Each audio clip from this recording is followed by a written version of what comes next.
Please subscribe the channel and press bell icon for notification. Tax बचाने का और tension या फिर पेचीदे टैक्स नियमों की उलझन, अटका हुआ रिफंड या मुश्किल में फंसा हुआ आपका रिटर्न, हर मुश्किल सवाल का आसान जवाब है टैक्स गुरु, जहां आप न सिर्फ अपना टैक्स बचाते हैं बल्कि हम टैक्स की उलझनों को सुलझाने के गुर भी आपको सिखाते हैं।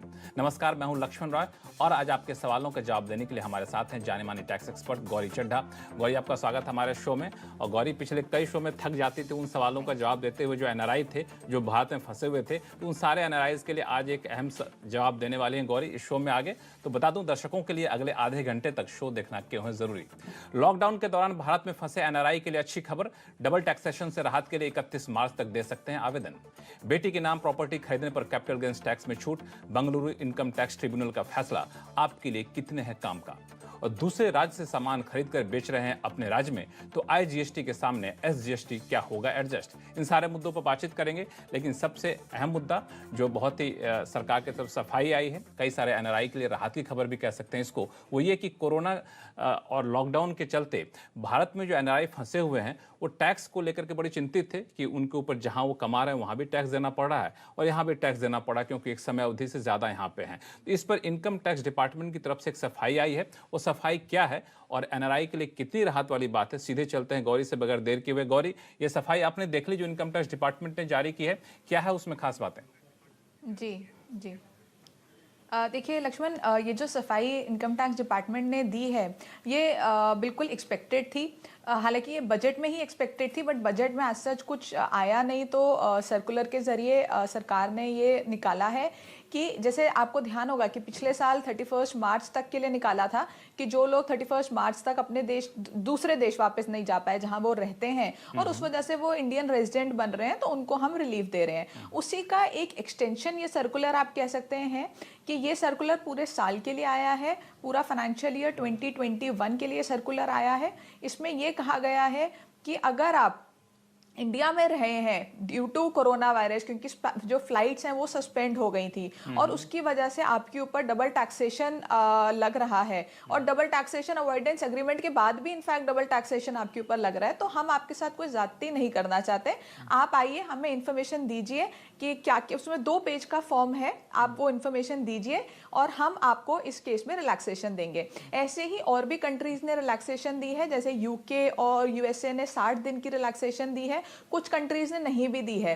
तो इंडिया ने इस रिलैक्सेशन को देते हुए एनआरआईज को ध्यान रखा है कि उनके ऊपर किसी भी तरह का डबल टैक्सेशन नहीं लगना चाहिए। तो क्या ये माना जाए कि इनकम टैक्स डिपार्टमेंट ये मान के चल रहा है कि 31 मार्च के बाद इसकी जरूरत नहीं पड़ेगी, इसलिए डेडलाइन रखी गई है? लक्ष्मण, कह सकते हैं, क्योंकि अब तो आप देखें तो फ्लाइट्स अब चलनी शुरू हो गई हैं, तो ऐसी कोई प्रॉब्लम अब आनी नहीं चाहिए इसको चलते हुए। लेकिन अगर आगे भी कोई दिक्कत आएगी तो मुझे लगता है of course income tax department इसको नजर में रखते हुए और सर्कुलर्स भी इशू करेगा। गौरी, इसमें एक चीज और समझना चाहूंगा कि जो इसका फायदा उठाना चाहते हैं उनको क्या करना पड़ेगा, तरीका क्या होगा उसका? जी लक्ष्मण, जैसे मैंने आपको बताया 2 पेज का फॉर्म है। इस फॉर्म का नाम है फॉर्म NR और ये आपको प्रिंसिपल चीफ कमिश्नर को सबमिट करना होगा इलेक्ट्रॉनिकली और ये आपको इनकम टैक्स पोर्टल जो है, जो वेबसाइट है, उस पर आपको ये फॉर्म मिल जाएगा। तो इस फॉर्म पे जाकर के फॉर्म डाउनलोड करिए, उसको भरिए और फिर चीफ कमिश्नर को भेजिए, तो मुझे लगता है कि आपकी जो समस्या है वो सुलझ जाएगी। चलिए, हम लोग बातचीत कर रहे थे एनआरआई से, इस बीच हमारे पास कॉल भी एक आ गया वियतनाम से। सचिन जी का कॉल है जो हमारे साथ फोन लाइन पर बने हुए हैं। सचिन जी, बताइए क्या उलझन आपकी? नमस्ते सर, मैं नमस्ते। तो सीएनबीसी आवाज को शुक्रिया देता हूँ। मैं आपके मतलब डेली हर संडे को मैं एपिसोड देखता हूँ। चलिए, बहुत बहुत शुक्रिया सर। मुझे लगा एज अ इंडियन मैं आपसे कुछ सलाह मशवरा ले लूँ। बिल्कुल बिल्कुल। तो मेरा एक सवाल है कि मैं 2 महीने से मैं वियतनाम में Please subscribe the channel and press bell icon for notification. काम कर रहा हूँ। तो यहाँ पे एक्चुअली जो सैलरी पेड कर रहे हैं, तो ये वियतनाम लॉ के एक्ट में एक्ट से ये उनके बैंक मतलब वियतनाम की जो बैंक है वहाँ से सैलरी पेड करे, वहाँ 25%, 30% और टैक्स डिडक्शन करने जाने वाले। तो ये टैक्स और जो टीडीएस है वो मुझे समझो सेव करना है, तो कुछ उसके लिए कुछ सोल्यूशन है क्या? ठीक है, बताएंगे गौरी। ठीक है, देखिए आप क्योंकि वियतनाम की सैलरी की बात कर रहे हैं तो इंडिया में इसका कोई एज सोल्यूशन नहीं है। जो वियतनाम जो टैक्स लेगा आपसे, वो आपको टैक्स देना होगा। वो वहाँ पे आप किस तरह से टैक्स बचा सकते हैं, जैसे इंडिया में टैक्स बचाने के बहुत सारे प्रोविजंस हैं, जैसे वियतनाम में भी काफ़ी सारे प्रोविजंस हैं जो आप वियतनाम के जो वहाँ के जो एक्सपर्ट हैं वो आपको ज़्यादा बेटर गाइड कर पाएंगे। इंडिया में जो आप रिटर्न भरेंगे, क्योंकि आप इस साल तो शायद इंडिया में रेजिडेंट ही होंगे, तो जब आप इंडिया में इस रिटर्न भरेंगे तो इंडिया में टैक्स बचाने के लिए आप बहुत सारे प्रोविजंस का इस्तेमाल करके, जैसे सेक्शन 80C 80D या जो भी आपने लिए हैं वो सब 80C बेसिकली आप उसमें यूज़ करके आप अपना टैक्स बचा सकते हैं। वियतनाम के लिए आपको जो आपको वहाँ पे टैक्स देंगे और आप जो इंडिया में टैक्स देंगे, क्योंकि आप दोनों कंट्रीज में टैक्स देंगे, तो आपको डबल टैक्सेशन अवॉइडेंस एग्रीमेंट के तहत आपको जो रिलीफ है वो आपको मिल जाएगा। बिल्कुल यही सवाल मेरे जहन में उठ भी रहा था कि 2 महीने से वहाँ पे हैं, जो कमाई वहाँ कर रहे हैं, क्या उस पर टैक्स वियतनाम में भी देना पड़ेगा या और भारत में भी देना पड़ेगा? तो आपने बिल्कुल साफ कर दिया, DTA के तहत जो एग्रीमेंट है उसके तहत आपको टैक्स छूट मिल जाएगी, जिसमें आपको चिंता करने की जरूरत नहीं है। फिर भी कोई उलझन हो सचिन जी तो आप हमें बिल्कुल लिखिएगा, आपके सारे उलझनों को दूर करने की हम कोशिश करेंगे। अगले कॉलर हमारे साथ हैं, झारखंड के जमशेदपुर से हैं विश्वा लाल जी। विश्वा लाल जी बताएं क्या सवाल आपका? नमस्ते सर। नमस्ते। नमस्ते सर, जैसा मेरे पिताजी ने 1960 में मेरे नाम से एक जमीन ली थी जो घर के बगल में है। अच्छा। उस समय मेरे दोनों छोटे भाइयों का जन्म नहीं हुआ था। अभी हम 3 भाई हैं, उसमें कुल ही हिस्सेदार है। ठीक है। अब मैं उसको सेल ऑफ करना चाहता हूँ, हम लोग तीनों भाई का। तो इसके जो पैसा आएगा टैक्स के पर्पज से, क्या तीनों के अलग अलग चेक लिया जाए उस टोटल जमीन का, या फिर मैं अपने नाम से लेके बाकी दोनों को इक्वली दे सकता हूँ? और दूसरी बात है, इस टैक्स जो पैसा आएगा उसको टैक्स बचाने के लिए कैसे इन्वेस्ट किया जा सकता है? मुझे लगता है कि आपका पहला सवाल भी बहुत ज़्यादा दिलचस्प है, क्योंकि अक्सर ऐसा होता है कि ज़मीन बेचते हैं तो जितने हिस्सेदार होते हैं सबके पीछे बांटा जाता है पैसा, तो टैक्स की देनदारी किन किन पर बनेगी? गौरी क्या कहना चाहेंगे आप? एक चीज़ मैं क्लैरिफाई करना चाहती हूँ लक्ष्मण, कि ये जो ज़मीन है ये एग्रीकल्चरल लैंड है या नॉर्मल लैंड है? विश्वलाल जी एग्रीकल्चर लैंड है कि नॉर्मल लैंड है, क्या है ये? खेती वाली जमीन है ये? नॉर्मल लैंड है। अच्छा, खेती वाली जमीन नहीं है। बहुत पहले के जो 1960 में खेती की जमीन थी, लेकिन अब पूरा लोकेलिटी बस गया, पूरा कॉलोनी है, पूरा गांव के अंदर पूरा ये है, बगल में घर मेरे घर के बगल में है। ठीक है, तो मतलब रेजिडेंशियल एग्रीकल्चरल लैंड नहीं है। ठीक है, नहीं देखिए, अगर ये रेजिडेंशियल हाउस है या प्लॉट है, दोनों में भी, इन दोनों में भी फर्क है। प्लॉट है, लेकिन हमारे बगल में एक प्लॉट मेरा घर है और बगल में एक खाली प्लॉट है। देखिए, दोनों के अलग अलग सेक्शन है। अगर हम घर की बात कर रहे हैं तो आप घर को बेच के सेक्शन 54 में रिलीफ ले सकते हैं। 54 में आपको 1 साल पहले या 2 साल बाद में घर खरीदना होता है, या 3 साल बाद बेचने के आपको घर कंस्ट्रक्ट करना होता है। और सेक्शन, अगर हम बात करें प्लॉट की, तो सेक्शन 54F है, जिसमें आप कोई भी कैपिटल एसेट बेचते हैं अदर देन रेजिडेंशियल हाउस, तो प्लॉट उसके अंदर आ जाता है। तो उसके अंदर आपको रेजिडेंशियल हाउस ही खरीदना होता है, तो आपको उसका जो बेनिफिट है वो मिल जाएगा। अब बात है कि वो जो प्लॉट है, जो रेजिडेंशियल हाउस है, जो भी हम कहें, वो आपके नाम पे है, आपके भाइयों के नाम पे नहीं था। तो जो जितनी भी सेल कंसिडरेशन है वो आप अपने ही अकाउंट में लेंगे, आप भाइयों के अकाउंट में नहीं लेंगे, क्योंकि अगर आप भाइयों के अकाउंट में लेंगे तो वो उनके हाथ में टैक्सेबल हो जाएगी। और ये जो बेनिफिट आप सेक्शन 54, 54F या जिस भी सेक्शन का बेनिफिट लेना चाहते हैं, या 54EC का भी बेनिफिट ले सकते हैं, आप बॉन्ड्स में इन्वेस्ट कर सकते हैं, तो वो जो बेनिफिट्स हैं वो उन लोगों को नहीं मिलेंगे, ये सिर्फ आप ही ले सकते हैं। तो आप ऐसा कीजिए, प्रॉपर्टी को बेचिए, जो सेल प्रोसीड्स हैं अपने नाम पे लीजिए, और उसके बाद जो प्रोसीड्स हैं उसको इन्वेस्ट कीजिए, टैक्स बचाइए, और जो अपने ब्रदर्स का जो हिस्सा बनता है वो अपनी पॉकेट से आप दीजिए, क्योंकि ब्रदर्स को जो भी आप पैसा देते हैं या काइंड में कुछ देते हैं तो वो एग्जेम्प्ट होता है। तो ब्रदर्स को अगर आप कुछ देंगे तो वो उनके हाथ में गिफ्ट माना जाएगा और उनके लिए वो एग्जेम्प्ट होगा, आपके ऊपर भी कोई टैक्स की लायबिलिटी नहीं बनेगी। साथ ही में आप एक गिफ्ट डीड बना लेंगे, ताकि कोई भी दिक्कत ना हो फ्यूचर में, अगर कभी कोई स्क्रूटनी का केस आता है या कुछ होता है तो आप एक्सप्लेन कर सके कि ये जो है अमाउंट ये गिफ्ट के तौर पे दिया गया था और उनके हाथ में ये टैक्सेबल नहीं। Please subscribe the channel and press bell icon for notification. नहीं है। विश्वलाल जी, आपको उलझन दूर हो गई, आपके सवालों के जवाब मिल गए? क्योंकि आपका सवाल थोड़ा सा इसमें सर एक कंफ्यूजन ये था हाँ कि वो पूरे अमाउंट मेरे नाम से आएगा, मुझे वो पूरा अमाउंट इन्वेस्ट करना होगा टैक्स सेव करने के लिए। तो भाइयों को मैं पैसा दूंगा, जी। उतने पैसा तो मेरे पास अभी है नहीं जो उसके अलावा मैं भाइयों को और पैसा दे सकूं उनका शेयर गिफ्ट के रूप में। तो ये मेरी उलझन है। देखिए इसमें आप ऐसा कर सकते हैं, मैं बता देती हूँ, इसमें आप ऐसा कर सकते हैं, कुछ साल आपको रुकना होगा। आप प्रॉपर्टी में ना इन्वेस्ट करके आप ये जो मैंने सेक्शन 54 EC बताया जिसमें आपको स्पेसिफाइड बॉन्ड्स खरीदने होते हैं, ये बॉन्ड्स आपको 5 साल तक के लिए खरीदने होते हैं। 5 साल आप इसमें इन्वेस्ट करके छोड़ दीजिए, उसके बाद वो पैसा जब आप रिडीम करेंगे, और इसमें 50 लाख तक की लिमिट है, आप वो पैसा इसमें इन्वेस्ट कर दीजिए, जब वो रिडीम करेंगे तो वो टैक्स फ्री हो जाएगा आपके लिए। तो उसके बाद आप अपने भाइयों को ये पैसा दीजिएगा, क्योंकि अगर आप अभी देंगे तो आप यहाँ ना तो बॉन्ड्स खरीद पाएंगे, ना आप रेजिडेंशियल प्रॉपर्टी खरीद पाएंगे, तो आप टैक्स नहीं बचा पाएंगे। दूसरा तरीका ऑफ कोर्स यही है कि आप टैक्स पे कर दीजिए, जो बचता है वो अपने भाइयों में बांट दीजिए। इन दोनों में से आप कुछ भी यूज कर सकते हैं। चलिए अगले सवाल को लेते हैं अहमदाबाद से, जो कि फोन लाइन पर जुड़ गए हैं डॉक्टर किरीट जानी। डॉक्टर साहब नमस्कार, बताइए क्या सवाल है आपका? नमस्कार। नमस्कार गुरुजी, नमस्कार। नमस्कार नमस्कार, बताएं। मैं डॉक्टर जो हूँ, ऐसा तो मैं प्रैक्टिस मेडिकल प्रैक्टिस करता हूँ, लेकिन मैं स्टॉक मार्केट में हूँ। मेरा 3 पोर्टफोलियो है स्टॉक मार्केट में। अच्छा, जान के बड़ा अच्छा लगा कि आप प्रैक्टिस भी करते हैं और स्टॉक मार्केट में भी निवेश करते हैं। इतना टाइम मिल जाता है आपको? हाँ, यस। और मेरी अभी आज तक की वैल्यू इसकी है 4.5 करोड़। ठीक है। मेरी उम्र अभी 79 है। ठीक है। So I want to give my portfolio to my 5 granddaughters and son. मैं उसको गिफ्ट करना चाहता हूँ। मेरे 5 ग्रैंड सन एंड डॉटर है। आउट ऑफ 5, 3 आर माइनर है, बाकी के 2 मेजर है। बराबर। So I want to gift 50 lakhs of tax liability. मेरी टैक्स लायबिलिटी मेरी कितनी होगी और मेरे ग्रैंड सन की डॉटर की कितनी होगी, वो मैं जानना चाहता हूँ। ठीक है, ये बहुत अच्छी बात है कि आप अपने ग्रैंड चिल्ड्रन को गिफ्ट करना चाहते हैं। बहुत अच्छी सोच है। तो इसमें देखिए आपके ऊपर कोई टैक्स लायबिलिटी नहीं बनती है। जब आप गिफ्ट करते हैं किसी को कुछ, तो आपके ऊपर कोई टैक्स लायबिलिटी नहीं बनती है। और अगर आप गिफ्ट कर रहे हैं रिलेटिव को, क्योंकि grandsons granddaughters relative की डेफिनेशन में आते हैं as per income tax act, तो आपके ग्रैंड चिल्ड्रन के हाथ में भी ये टैक्सेबल नहीं होगा।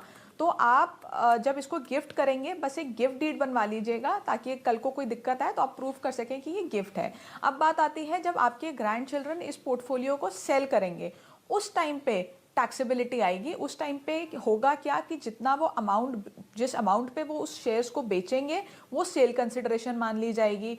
और जो कॉस्ट ऑफ एक्विजिशन है, वो जो आपने खरीदा था जिस रेट पे, और आपने जब खरीदा था उस साल की होल्डिंग पीरियड और उसी साल की कॉस्ट ऑफ एक्विजिशन मान के उनके ऊपर कैपिटल गेन टैक्स लग जाएगा। अगला सवाल भी लेंगे, लेकिन उससे पहले छोटा सा ब्रेक का वक्त हो गया। ब्रेक के बाद आपको बताएं कि इस स्टॉक बेचने पर कैसे कम करें अपनी टैक्स की देनदारी। लौटते हैं छोटे से ब्रेक के बाद।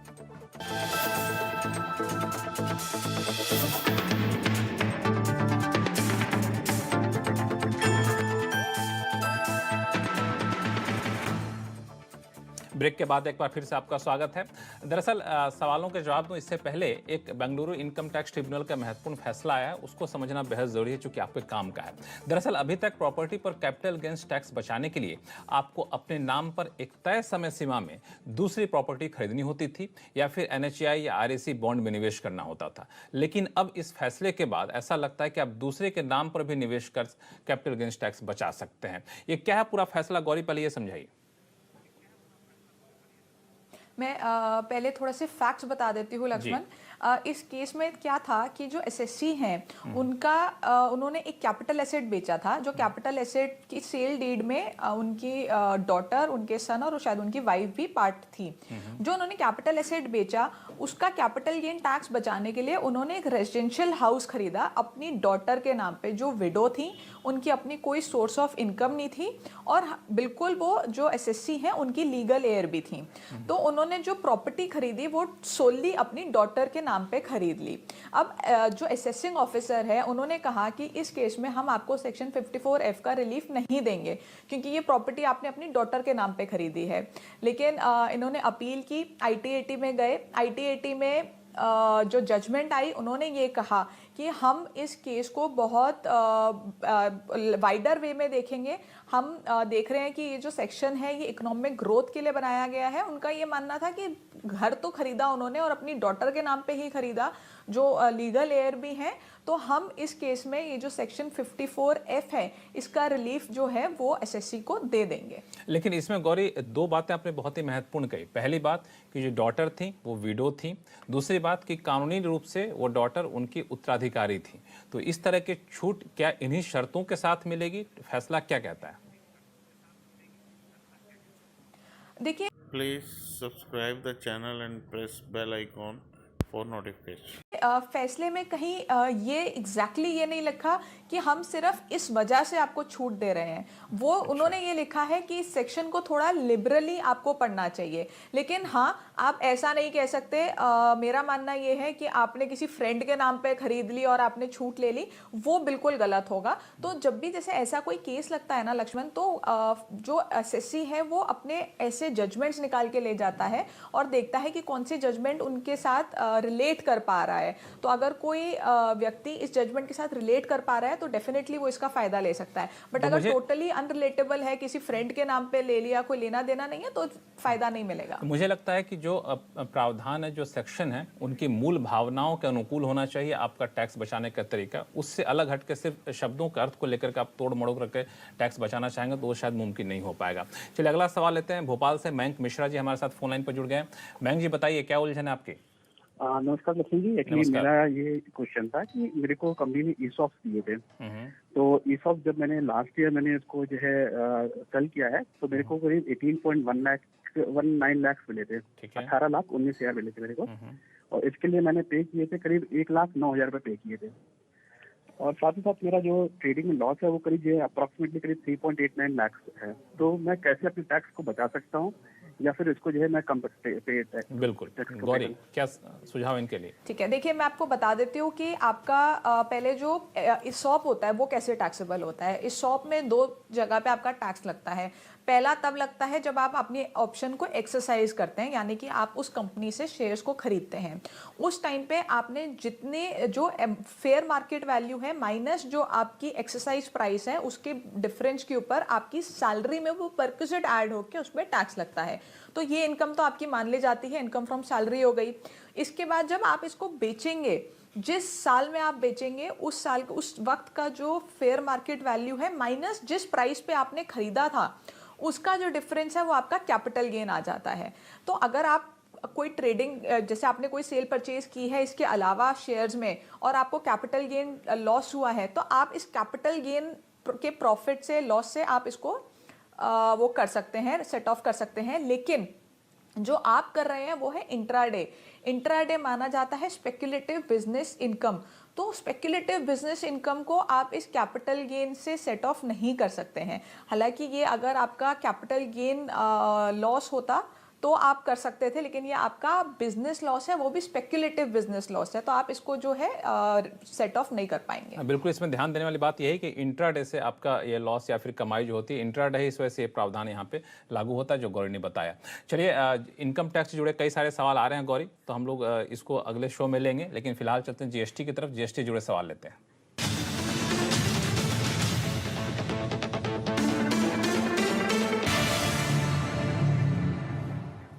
महाराष्ट्र के चंद्रपुर से घनश्याम सिंह साहब फोन लाइन पर जुड़ गए हैं। घनश्याम जी बताइए, क्या उलझन है आपकी? मैं पेट्रोलियम डीलर हूँ।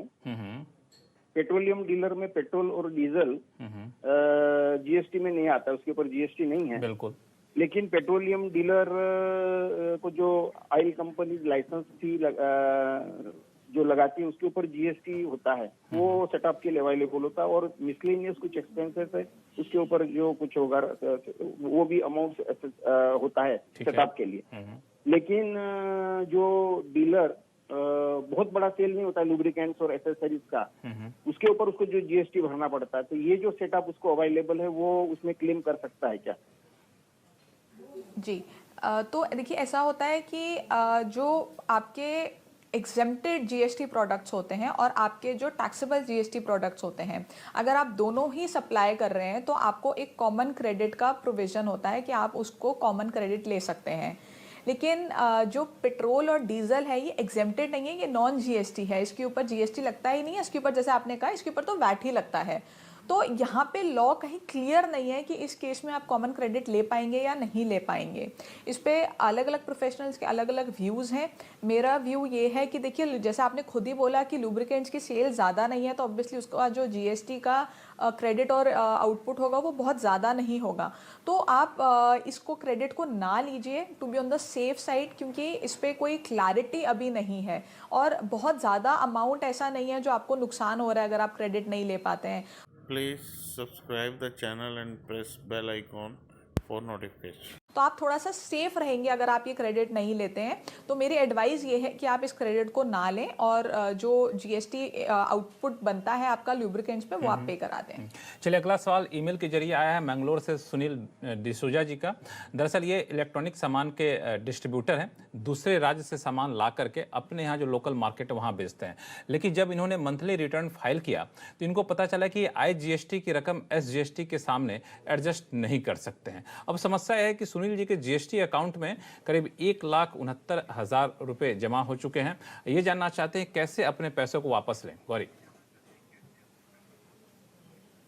देखिए यहाँ मुझे लगता है लक्ष्मण इनको कहीं गलती लगी है, किसी ने गलत गाइड किया है या कुछ प्रॉब्लम हुई है, क्योंकि ऐसा प्रोविजन कहीं नहीं कहता कि आप IGST को SGST से सेट ऑफ नहीं कर सकते।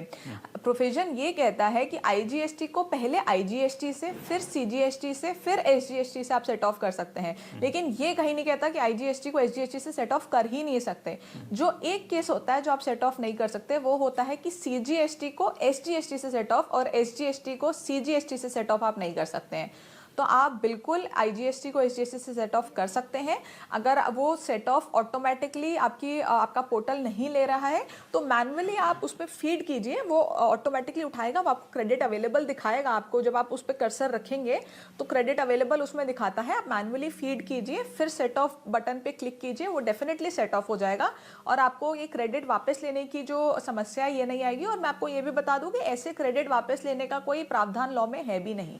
चलिए सुनील डिसूजा जी, आप बिल्कुल खुश हो जाइए कि आपको जो ये अब तक दुविधा थे कि सेट ऑफ नहीं कर सकते हैं, बिल्कुल आप कर सकते हैं और जो तरीके बताएं गौरी ने उस तरीके को अपनाइए। और फिलहाल वक्त है छोटे से ब्रेक का। ब्रेक के बाद आपको बताएंगे अगर एनुअल रिटर्न और GSTR 2A में आ रहा है अंतर तो इसे कैसे करें दूर। लौटते हैं छोटे से ब्रेक के बाद। ब्रेक के बाद एक बार फिर से आपका स्वागत है। आप देख रहे हैं टैक्स ग्रुप। अगला सवाल आया है ईमेल के जरिए राहुल सिंघल जी का। दरअसल इनके एनुअल रिटर्न और GSTR 2A में अंतर आ रहा है। गौरी ये पूछ रहे हैं कैसे इस अंतर को दूर करें।